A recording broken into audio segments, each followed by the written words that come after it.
Thank you, Noel, for inviting me today. It's a pleasure to be at Google and actually see the campus, first time for me.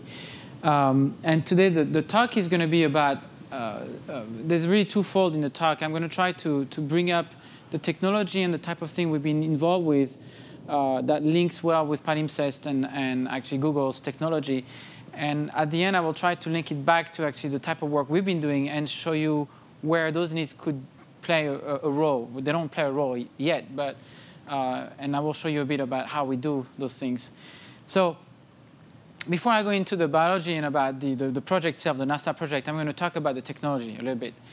And the first question is, in the early 80s, people started realizing, for the longest time, people have said that the human eye is the best pattern recognition tool that exists. And it's true. We are extremely good at recognizing features because we grow in an environment that has features. So we have grown to recognize them. A computer is very bad at this. It's getting better, but they're not as sophisticated as we are. On the other hand, they're very good at quantifying things in a very reproducible manner. So if you go to the doctor and let's say you have to go get a biopsy, histopathologist will get something like this. It's an image, and you see those nuclei here, which is shown in blue, or actually it should be blue, but it's a dark staining here. And the nuclei, looking at this pattern, a pathologist will decide what type of disease you may have. Do you have a normal tissue or do you have an abnormal tissue? And they're very good at this. But now, the one thing they're not very good at, even though they're expert in recognizing pattern, is to quantify and absorb a lot of information at one time. And that's where computer becomes more powerful. So to illustrate this, that was done in the 80s. I'm just replicating what has been done in the past. Early 80s, someone challenged a lot of people saying, can you recognize the different patterns? So we regenerated those things. Here in those images, I created 5 different circles with 5 different diameters. So it's 5 units. And we mix them in a random manner. And the question is, can you, with your eyes, decide if those 4 populations are the same populations, or in fact, they are, maybe there are some of them the same and some of them are different? And I would say, putting that to anyone, when people have been tested on this, it's really hard to tell anything. And in fact, in these images, there is 2 groups. So A and C are the same population, and they basically are, the majority of those circles actually have the median-sized circle, whereas the B and D actually have 2 populations in there. Not something really obvious by the eye, but it's really there. And this is what we're saying about quantifying biological images. I think this is the type of data that started really convincing biologists that they should go after quantitative tool, and they started involving a lot of money and development trying to quantify those images. So our work, we're not imaging specialists, we do a lot of imaging, but our work really is to quantify data as much as we can, image-based, and then integrate them into some models to actually predict behavior of human and how they respond to radiation. So fluorescence microscopy is a growing trend in the US, and actually in the world, I should say. If you look on Google and search fluorescence microscopy on publication, peer-reviewed publication, what you see is a big jump in the 90s. This is when the first fluorescence microscope became available, or I should say affordable.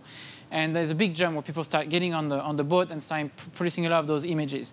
And then since then, it's been going up nonstop. And the technology is getting better and faster. We have now broken the resolution of a microscope. It used to be 0.15 micron. Now we can go below that using 4-pi technology. So there's a lot of technology that's coming up around the corner, and we're generating more data, higher resolution, therefore a lot more. We need a lot more space. And just to give you an idea of the type of market we're dealing with just in the US, and just looking at the university, if you consider there's about 2,600 accredited universities in the US, and most of them have at least 1 imaging core facility. Each imaging core facility usually serves 50 to 100 people. You can immediately compute it's about 500,000 to 1 million people that deal with this type of images every day. And that's only in the academy. It's only in the US.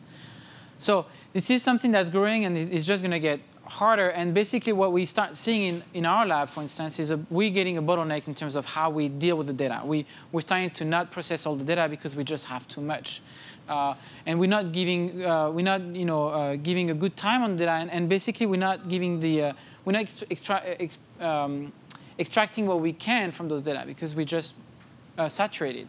So The outline of the talk is the imaging challenges we've been facing over the past 5 years at the NASA projects. So NASA selected 5 universities, I should say 5 national labs in the US. And LBNL is one of them. So that we're given a lot of money to actually study the effect of radiation on human. We do one component of the project. And there's 5 other universities in the US that does that. And under the NASA project, I will talk about the effect of cosmic radiation on astronauts, really imaging-oriented type of talk. And on the imaging challenges, we'll go over how we sort and how we browse through our data right now, how we do segmentation, how we deal with registration, and how we deal with pattern recognition. And again, we're not imaging specialists, so if you're imaging expert, you might think our approach is fairly naive, but we try to, being a physicist, we're really talking to many different groups at the same time, and we try to integrate. We do quick imaging approach that gives us fairly quick answer, so we can link them back to the models and have results for the biologists. So it's kind of a weird niche where we are. So this is the type of data set we get. Usually you get a gallery mode where we can see as much as you can. It's really hard to see the data, but basically all those blue things are nuclei. They stand for DNA. And the different colors mark different things, such as DNA damage, for instance. And on those gallery mode, this is one software called Metamorph. We can go and click on anything, and then immediately the annotation of the image pops up. So we know what we're looking at. Then this is one where we have a quick view of our data. Then what we have is we use MATLAB, actually. So we use many different software in the process. It's not something smooth at all. Under MATLAB, MATLAB is a great system to actually do a lot of prototyping. So we prototype a lot of our work under MATLAB. And what we've been developing is tools to read different imaging formats, because microscopy, unfortunately, has different imaging formats. They're all TIFF-based. But then each company, because we're dealing with 5-dimensional images, there's X, Y, Z. Then you have channels. So the channel can be up to 32 channels at this point in microscopy. So you can acquire 32 different colors. So that becomes a dimension. And then you have time. So those 5-dimensional images becomes pretty hard to handle. And so they have created those embedded TIFF systems. And so Zeiss has created ZVI and LSM. Metamorph has created STK. Nikon has created ICS. And so we have to, each time, we have to go and read their special tags and have them under MATLAB so we can parse. Because the beauty of reading those images and reading the information in the images, we can start sorting and parsing through things such as, for radiation biology, what we're looking for is the dose we gave to the specimen. So we want to know how much it got. We want to know when we stopped the specimen, when was it fixed. So the time it takes after radiation is an important factor. So the longer you wait, the other type of endpoint you're going to be interested in. The type of label you're looking at. So are you looking at DNA? Are you looking at DNA damage? Some proteins? The type of cells you're looking at. So all this is usually annotated in the image at the moment of acquisition and can be taken out. And then we also do one thing, classic thing is, we always do automatic segmentation of the nuclei. This is the one object that's always wanted in an image. We want to know where the nuclei are, individual cells, so we can then ask questions for each of those nuclei. So this is done on a batch mode as well.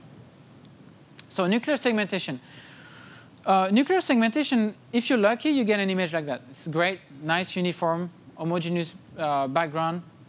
All you have to do is threshold it, and you get the contour. It's hard to see here. Now, that's a bit harder. Multiple nuclei, they're overlapping with each other, multiple intensity, multiple pattern. And so when we try to segment this, it becomes a bit difficult. And we don't have a great working solution. Nuclear segmentation is a field that's been done for, I think, 30 years. So there's many algorithms, and everybody claims they have the best system.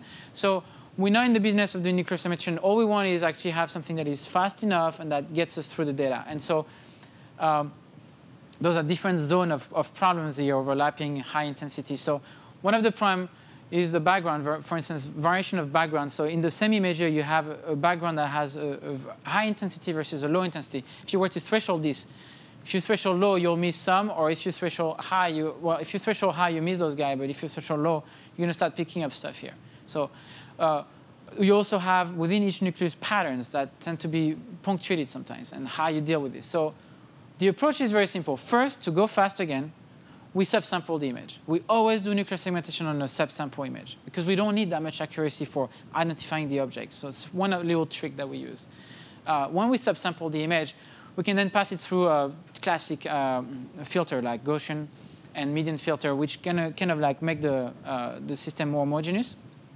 Then we threshold, get a binary mask. And then through an iterative process, we can actually find the seeds of the multiple objects in one mask. And I will tell you in a minute how we do that. And finally, we use watershed technique to regrow from the seeds, and we get our full nuclear segmentation. Interpolated back to the full size, obviously. So the iterative process is very simple. Like I said, there's many more advanced techniques, but that one is actually fairly quick. And what we do is we just do multiple erosion on a binary mask until we separate two objects.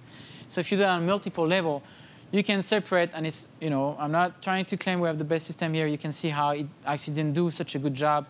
We separate that one very well, but we're missing some of those guys. And the reason is really, for something like that, you really got to go with a shape-based type of algorithm.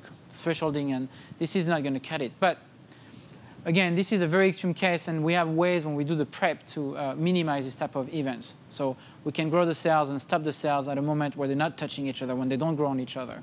So the batch processing MATLAB. So what we do with MATLAB, then we can identify the nuclei, and we can also identify spots, for instance. So in this case, this image you're looking at here, those cells were traversed by cosmic ray. So each track here is a cell, is a DNA track. Those are DNA damage, those little dots. So what you're seeing here is human cells, breast cells. This is what we work on, breast cells. They're a great model for radiation because they tend to have cancer easily with radiation. So this is our model, human breast cells. And what we see when we put them on a beam, they create those tracks, and those are DNA damages. So we generated, first we get those huge gallery, and then we do automatic parsing to know what is what. So that image, for instance, got a iron particle. It was 1 gray, that's the dose, and that's 30 minutes after radiation. Then you can, so if I go back and forth, you can then segment the nucleus, and actually also you can identify the tracks. And those are label images, so you can identify different spots in the track. And then we can go ahead and do that over all our data. And if we go back to the plot I just showed you, the computer knows that this group, for instance, is a 50 centigrade, that one 100, and that one 300 centigrade. And then on the fly, almost, with MATLAB, we can create a text file that will come and generate those graphs. And big surprise, what you see is what you expect, which is like the higher the dose, the more DNA damage you see. It should follow a linear trend. You double the dose, you double the damage, you double the number of damage. That's what you measure. Perfect. The slope itself is a very interesting factor, and that's what biologists are interested in. Why is that slope different than this one? Because this one was obtained with a certain type of radiation, that one with a different type of radiation. Each radiation have a different way of inducing breaks. So this is a type of endpoint that the biologist is very interested in having. They're not really so much into all what we've done, but they're very interested in this. So how does that link to Google? I think here, at least as a personal user of Google, the one tool that comes to your mind is Picasa, because if you install Picasa on your computer, what's amazing is it will go through your computer, sort everything, not based on scientific parsing, but scientific data, but still will parse and classify your data. And then you can browse through it. I think it's a great tool that doesn't exist in the scientific community.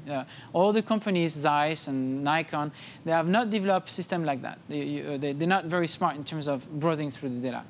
And then in terms of searching through data, it's even more messy if you use one of those software, Nikon or Zeiss, because they don't really plan for this. So I think this is something I would love to see in Palimpsett's project, is a way to really do a lot of what we're doing and visualizing data in such manner. So again, it's a plug for my own interest here, but linking it to Google. So in terms of visualization, let me show you that. So again, visualization, we have to use a different tool. So we juggle with 5 or 6 different software. And each software actually is about 20, 30K.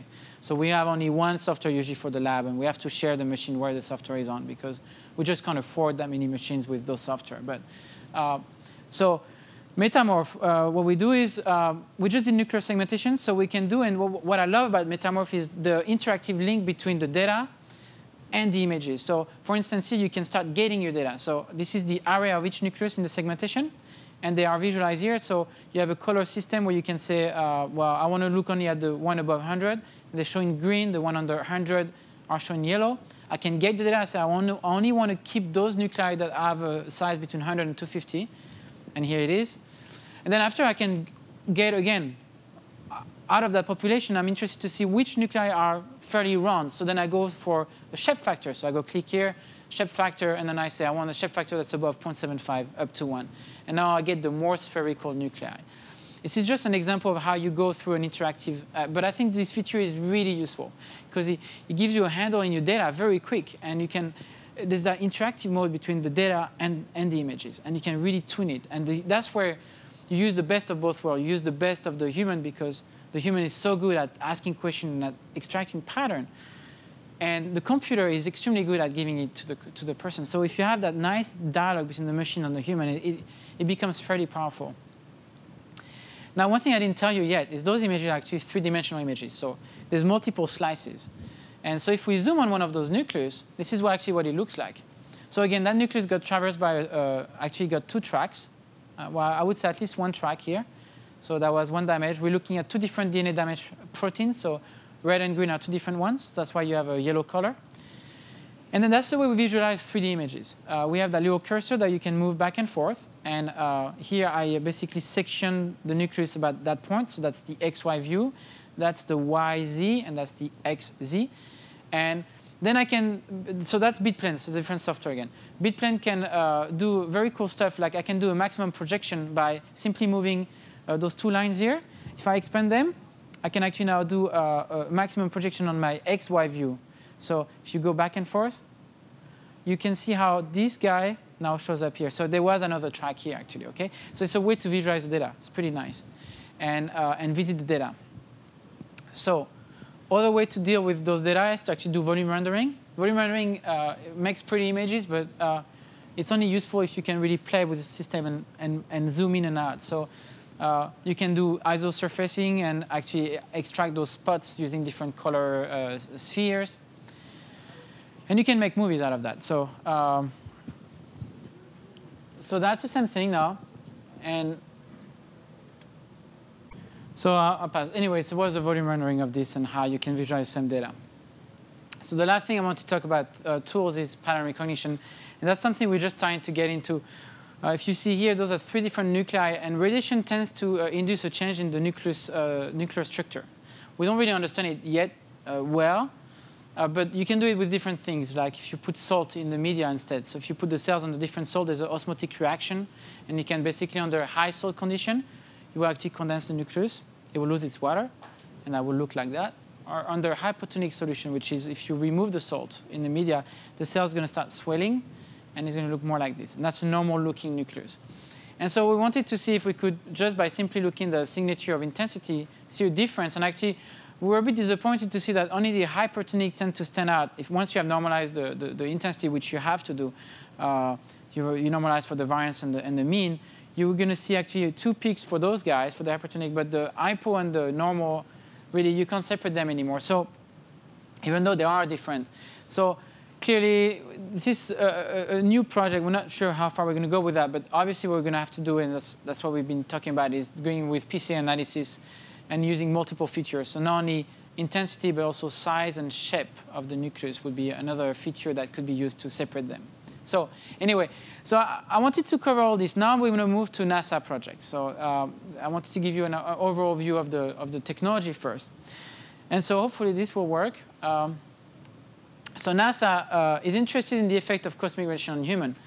And the reason they're so interested is that in that animation, you can see those solar particles, actually, they are protons. And hitting the magnetic field of the Earth, and actually what's interesting is the Earth is actually a tiny thing here. What happened is the Earth has that incredible magnetic field. It's really weak, but it has a huge range. And because of that, we don't see any of those particles on Earth. So the things I just show you, we don't have them on Earth. And so we have no data whatsoever on the effect of those particles on human because we never got hit by them. We have a lot of exposure to photons. The atomic bomb was mainly photons and neutrons, but nothing on cosmic ray. They don't come here. So because of that beautiful magnetic protection. So now you can imagine we're working for the mission to Mars. And the mission to Mars, they're going to have to leave this nice protected area. And even the astronauts right now working in orbits, they don't get that much compared to what they will get once they get out and go to Mars. They're going to receive a huge amount of those rays. And that proton is a predominant particle in space, but it's not the most dangerous one. The most dangerous one is iron. And iron is produced by supernova. And the supernova produce so much of that you see a lot of those particles hitting the human when they go on the mission to Mars. So we're very interested in studying the effect of iron particles on human. And so we do to get, where do you get cosmic radiation on Earth? Well, you got to go to an accelerator. And not many accelerators can produce the type of energy you see in space. So we go to Brookhaven National Lab in New York. That's the alternate synchrotron. And basically, NASA has built an extraction beam line, which is shown here. And then what we do is we go in the beam. So this is the control system. This is a whole key system with eye recognition so that when we go in the beam, we can't get shot. That would be better. We go in the cave. That's the cave. The beam comes from here. Those are our detectors. So we put a bunch of different detectors to quantify the amount of fluence of particle going through the specimen. The specimen is stored in an incubator, so it can stay nice and warm. And then you get an image like this. So those cells, human cells, again, got traversed by tracks. And the first thing we did is we wanted to actually identify the tracks. So what we did is initially we developed a technique where you can roughly draw on an image very quickly the nuclei you want to study and say, OK, the tracks went through here, here, and here. And then we refine the search, and the computer comes back with track detection. So the way we've done that, to give you an idea, is the following. It's a very simple idea. We do some projection of the specimen. So in this case, the gray image I just showed you, if you project it in an angle that is not along the track, you're going to get a profile that looks like this. You get a few peaks corresponding to some of those spots. But overall, you get a kind of a so-so profile. Now, if you hit it right on the angle, and so I forgot to mention something, our beam is always parallel. So when we expose the specimen, all the particles are going straight. And they're so heavy and so fast. Their beta is 0.97, which means they're very close to the speed of light. And so they take about 12 centimeters to stop. So they go through our specimen without any interruption. And if you get traversed by them, they will basically pierce you right through. You don't sense anything. They're so small. But they all are parallel. So one thing that's good about our specimen is we know we're looking for parallel lines. So by doing that, when you do some projection, when you hit the right spot, you're going to see only a few peaks, and they're going to be very high peak. And again, if you use another angle, even in this case where you have those two guys, you're going to get a peak, but the peak will never compete with the right track. So by doing that, all we do is we do those different projections and keep the projection that gave us the minimum number of peaks and the highest peaks. And once you have that, you can look at the center and project them back on the angles, and you have the track. So that's how we generated those guys. So using those tracks, we had a great, so I'm a physicist by training, so I really wanted to extract something more interesting in the data. So one question, there's a lot of controversy about those proteins we're using to recognize those DNA damage. People say they are DNA damage, they're not DNA damage, they're more complex. So one thing we said is that, wow, one thing we know for sure is that at the moment of the damage, we know exactly by the physics what should happen. And what should happen is the following. If you get a track here, you're going to get a DNA profile. That's the blue color is the DNA. So you see, there's more DNA here, there's less DNA here. And basically what you expect to see is, on average, break should happen where there's more DNA. It's a trivial statement. If I take it to the extreme, no DNA, no damage. You can have a DNA damage if there's no DNA. So, and actually, if you do the physics, it's very simple. It's proportional. It's directly proportional to the amount of DNA. So knowing that, what we said is that what you expect to see on each track, if I get the DNA profile, I can actually, and I'm told here in this DNA profile there were 4 damages. I can take them and randomly distribute them on the track, on the profile. And if we do that many times, it's a Monte Carlo approach. If you do that many times, you throw them randomly following that profile, you should generate an average DNA damage profile that matches what you expect from the physics. And we did that using all that tools. And when we did that, we got those results. The blue curve is the distance distribution of those foci. So if you look at a track, there's different foci. And we're looking at the distance between each foci. And then we're generating those distribution. And what we see is the blue curve is what we measure. And what we measure, if we do the randomization, is a Poisson distribution. The Poisson is cut here because a microscope we're losing the resolution here. So we can't get the tail of the Poisson because we don't have infinite resolution. But that's fine. We still get the Poisson shape. But we get more like a kind of a Gaussian type of thing here. And the big difference is the predominant, the most favorable distance between two foci theoretically should be 0.6 0.3 micron, and actually we're measuring 1.2 micron. So what we're seeing is that those DNA damage proteins that we're using, the DNA damage are not where they should be. They have moved. And they have moved in a very interesting way. They seem to have excluded each other. You don't see that many close-by DNA damage. And this is getting worse 35 minutes post-irradiation. So that was a big red flag. When I presented this first in the community, they were like, no way. It's an artifact in imaging. And OK, so we had to convince them something was really going on. And so we really said, well, we have increased deviation from randomness. And there's an exclusion of close-by foci. So where are they? So I kept going on this one. And NASA gave me green light to keep going on this one. So I went on. And I said, OK, can we find out where they are? And we came up again with a very simple imaging tool. What we did is, I said, in the image, I can see that the break seems to be where there's less DNA, which is counterintuitive. They should be where there's more DNA. But in fact, in the images, visually, I would see that. So I said, OK, we're going to measure it. The way we measure it is, this is a cartoon. Well, this is a real nucleus image. But those little red dots, I placed them just to illustrate the point. And if you put those dots in a high DNA density region, versus a low DNA density region, can I measure it in a quantitative manner? And the way you do that is simply by looking at the sum of those signals at those locations, normalize by the mean of the signal over the whole nucleus. And when you do that, when you're in a bright region, you're above 1. When you're in a dim region, you're under 1. Now, the other thing we notice is that a lot of those breaks seem to place themselves between the bright region and the dim region. Interesting. So for that, we took the gradient of the DNA, which gives you those kind of brain-looking like images. And actually, what you see is that that interface here has a high gradient. OK, it's classic. The gradient will actually will be bright where you have a change of intensity. And if you do the same type of computation now, you'll see a value above 1 when you are on those edges. So using those two parameters, Rdna and Rgradient, we went back to the images over that huge data set. Here we're dealing with, I think it's about 400 gigs of data right there, summarizing that one graph. So the 5 years is the number of experiments went to Brookhaven to repeat. So those are repeat.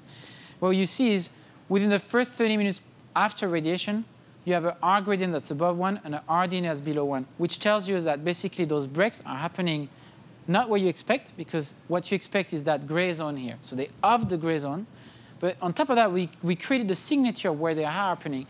And basically, if you see that slice here and that track, if I do a topographic map for the DAPI, for the nucleus, you see those, basically the higher, the more DNA, and then those valleys is where there's less DNA. And what you see is a lot of those breaks actually are in the valleys where there's no DNA or very little DNA. On top of that, what's interesting is those breaks are those at the interface between the high slope of those profile. This is just a visual of those, just to get an idea of what it means. And so we published that in PLOS, which is a fairly good journal. And what we concluded was that basically DNA damage are processed in some very specific region of the nucleus. And that's never been shown in human.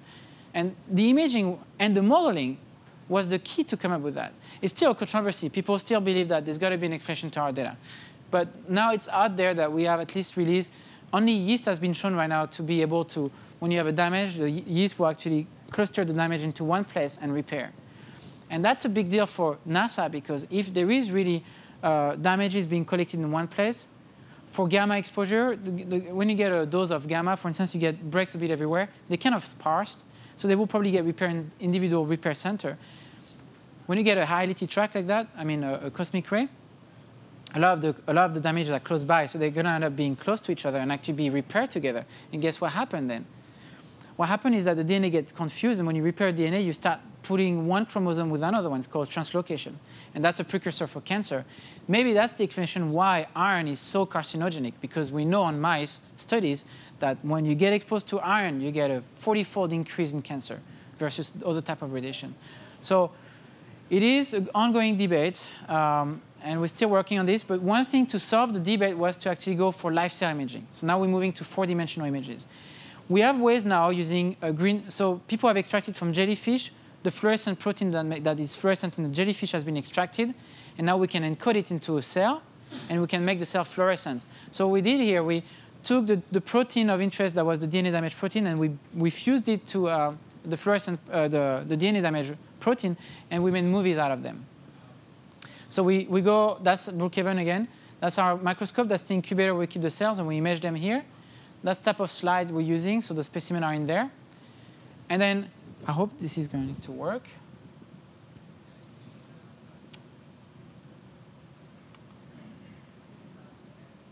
Let me see. I really like to show you that one, but if the computer doesn't want, let me see.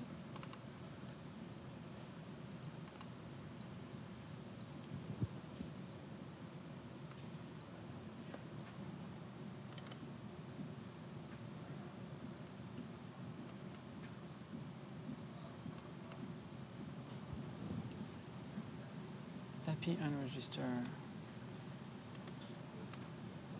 I don't know why I did that. But anyway, that's a nucleus after radiation, and it's moving. So the first thing we have to do is register the image. So the way we do that, well, for time purposes, unless you're interested, I will pass on the registration is done actually through a third-party software that we got on MATLAB. So I don't have much to say anywhere on this. But once you have registered the image, he's going to ask me again for the direction, so bear with me. That one is DAPI register.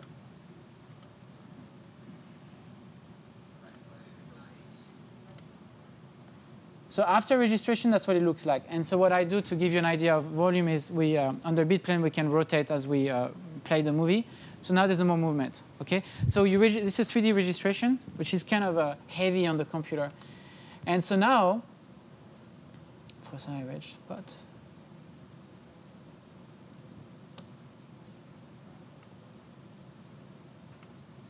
Unbelievable. All right.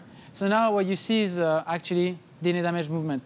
So this was kind of the key for us. We haven't published this yet. It's coming out because we want to do more experiments. But basically, what the biologists were saying that was impossible is happening, which is that they are really moving. We're not really sure exactly where, why, and that's what's going on right now in terms of the project. But what's really remarkable is that everything started with fixed specimen and using the heavy-duty imaging, processing, and all this quantification came up with this. And then we went back and we could justify enough to get more money to do this study on the live cell, which is always more costly to do these studies. So I think, again, and here this is a plug to Google again, but YouTube, for instance, has the movie compression serving online system, which is, I think, very useful for those 4-dimensional images. I mean, I'm not sure how I would deal with the third dimension, the Z, but usually a maximum projection is the way you do it. You do maximum projection, you get a 2D movie that way. So there's ways around, or you do volume rendering. So that's why I was trying to show you the type of what it looks like on the commercial package we use right now. This is the type of images we get. And I think, again, this would be nice to integrate in palimpsest eventually, if we want to look at those data. So two last slides.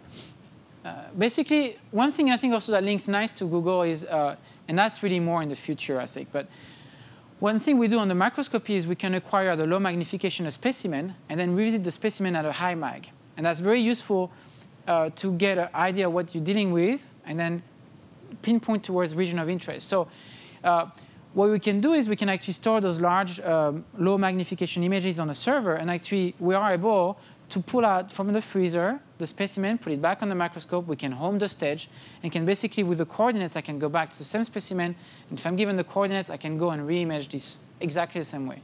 So with that in mind, I think it would be amazing to actually have some type of low magnification storage of specimen, have people, biologists, go on their computer, visit the specimen, and then ask, OK, I want to go back and pinpoint region of interest where you go back and do a high mag.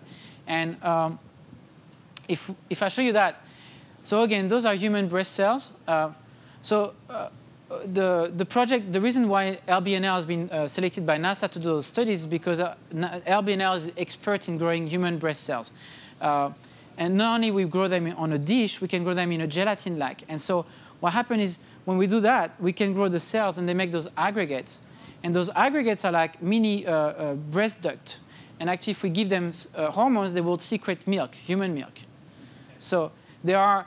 So as far as we're concerned, that's the best in vitro system for humans to study radiation because we're looking at a functional organ, a mini organ in a gelatin that actually works exactly like the breast, just at a smaller scale. So this is the reason why NASA was so into having LBNL working on this, because we've been using this type of system. Now, if we focus just on the imaging part, those big blobs here are like many, many cells, and inside the blob there's milk. But what we can do is people are interested in those features here, those kind of like branching. So that's a low mag image, 10x. I can go on the computer and visit that image, and this is actually the montage. If I pull out the full resolution of that image on 10x, this is what I get. But now what we did, having the coordinates, I went back to the specimen that was in the freezer, take it out of the freezer, and I say, OK, I want a 40x image in this region. This is what you get. So again, really, there's a lot of things that are still out there that are still not done, and I think that the scientific community will benefit a lot by some type of collaboration. And I wanted to conclude on, I think we need to integrate better acquisition and data storage, and that's the reason why we're so interested in palimpsests. Also, the one thing to remember is that the storage solution should host eventually good visual sorting and organizing capabilities, and I think this is what Google is really expert in all those levels. So visualize 5D images might be the one thing that Google is not so expert in. It's kind of a special feature. The basic tools, registration, segmentation, I am pretty sure you have better tools than we have. Interactive link, I hope I convinced you it's a very nice way to go back and forth with your data. Now, one of the annoying features is the fact there's multiple formats. They're not very hard. Some of them are actually, you would need agreement, or we need a special agreement with the company to let us access the data. It's non-NDA. We have to sign those things. So I'm not sure exactly how it would work. But anyway, multiple microscope format is actually a problem right now. And obviously, the one thing that you really need is the metadata so that you can parse and actually generate on-the-fly graph, like I show you. So kind of like data spaces you were mentioning. This is where it would fit nicely. And I think one place where everything is done would be great. And to give you an idea, what I showed you today was made with 5 different software. It's not as smooth as it looks like. And it's actually one of our expertise is to know what tools is out there and what we can use. And so, of course, expanding our toolkit would be great. The software are very costly. And also, when we go from software to software, there's no API whatsoever, except for BitPlan, where they created a plug from MATLAB, which is great. So we can call the function and actually have them talk to each other. Except for that one software, the rest is you're on your own. You go Visual Basic, or you go with some type of macro. Usually, it's more macro. And no API. So once you leave the software, it's saved under their format, and then you got to reread it into another. So you duplicate data left and right. It gets really, when you have gigs of data, it's really annoying. So again, a place where everything is would be the ideal situation. And acknowledgement, the chair of the NSCORE project, NASA Specialized Center of Research, Dr. Barcelosov. Those are my collaborator at NASA. Francis Cucinata is actually the director of the project. He's the one funding all the different projects. And he's very interested in our data because he's doing a lot of risk modeling. So he's using our data to do risk modeling. And people at RBNL. And if you have questions or want to talk more, be glad to talk to you.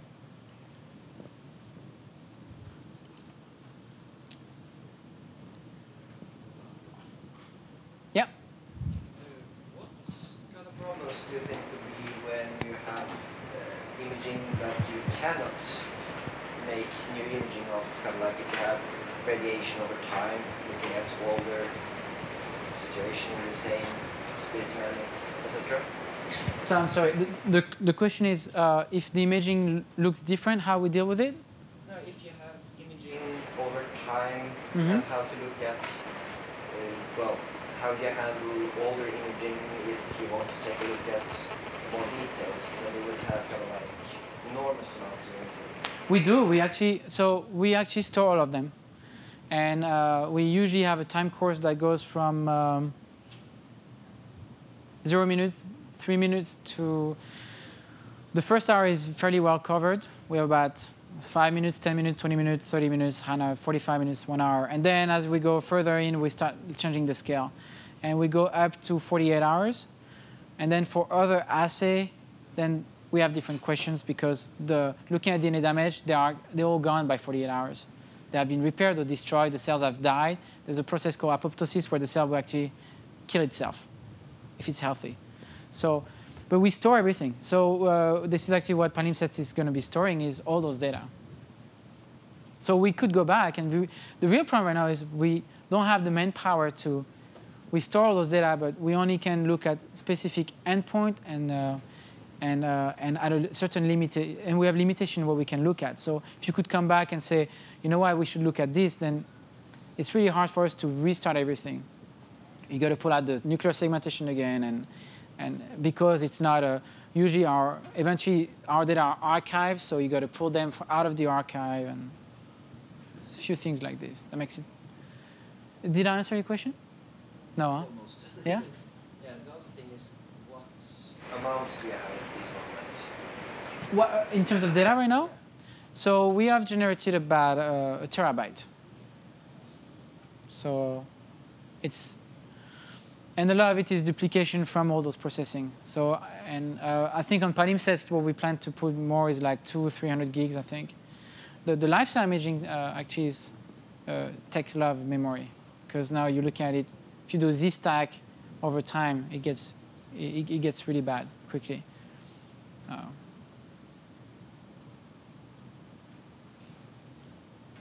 Any other question? No? OK. Thank you.